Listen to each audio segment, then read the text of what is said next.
Training programmes ऐसा institution जहाँ पे रिसर्च चल रही हो related to recombinant DNA, animals, transgenic plants or according to any genetic engineering technique, then training programs are very important.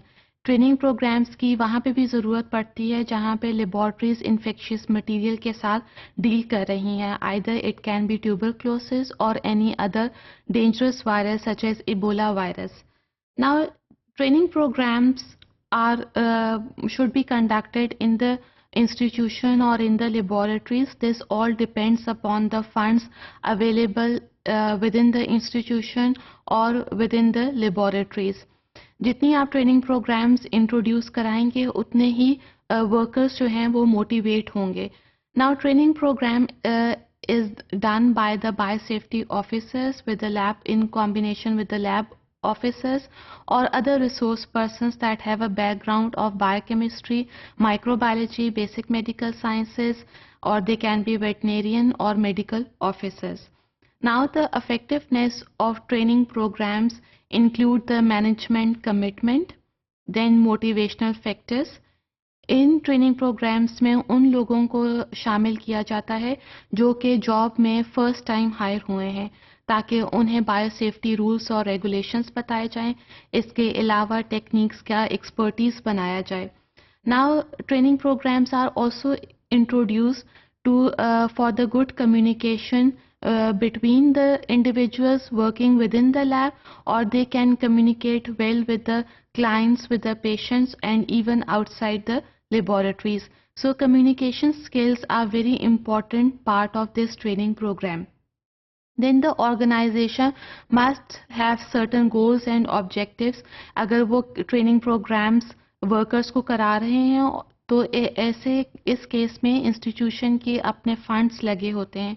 इसके बाद उन्होंने वर्कर्स से अपना एक आउटपुट भी लेना है कि वर्कर्स लैब में बायोसेफ्टी प्रोटोकॉल्स और पॉलिसीज़ के मुताबिक इन ट्रेनिंग प्रोग्राम्स को अटेंड करने के बाद चल रहे हैं कि नहीं चल रहे. Now there are different elements of the training program. The first one is the needs assessment. इसमें रिसोर्स पर्सन्स वर्कर्स को एक टास्क देते हैं. उन टास्क के ज़रिए वर्कर्स अपने स्टेप्स को डिफाइन करते हैं कि वो कैसे इस टास्क को अकम्प्लिश करेंगे. They define their objectives and goals as well. Then there must be different teaching methodologies for the workers, क्योंकि कुछ वर्कर्स या कुछ लोगों को इंडिविजुअल्स को जो कि ट्रेनिंग प्रोग्राम्स अटेंड कर रहे हैं क्या पता कि वो विजुअल से ज़्यादा बेहतर ट्रेनिंग प्रोग्राम्स को अटेंड कर सकें. बाज़ लोग ऑडियो के ज़रिए ज़्यादा तौर पे ट्रेनिंग प्रोग्राम्स को अटेंड कर सकते हैं. इसके अलावा written material should be provided to the trainees. Now accounting for individual learning differences, this is a very important issue. Each worker has its own cultural background or religious background and they have different languages. तो हमें उन trainees को उनके accordingly आके training देनी पड़ती है.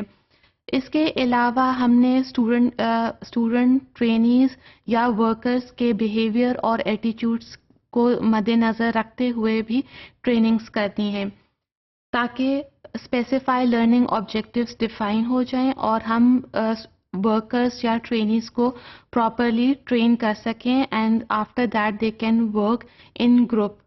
Now training evaluation is very much important. It can be assessed or evaluated in the form of test by giving any task, or it can be in the form of presentations. अगर training programme training evaluation के बाद आप ये समझते हैं कि either it is a success और failure. अगर तो सक्सेसफुल ट्रेनिंग प्रोग्राम है तो ऐसे ट्रेनिंग प्रोग्राम्स को हर 3 महीने या 6 महीने के बाद होना चाहिए depending upon the availability of the funds. इसके अलावा अगर ट्रेनिंग रिवीजन में हम ये भी देखते हैं कि अगर कोई इम्प्रूवमेंट इस ट्रेनिंग प्रोग्राम में होनी चाहिए तो नेक्स्ट टाइम वो मॉड्यूल जो है वो ट्रेनिंग प्रोग्राम में ऐड किया जाए.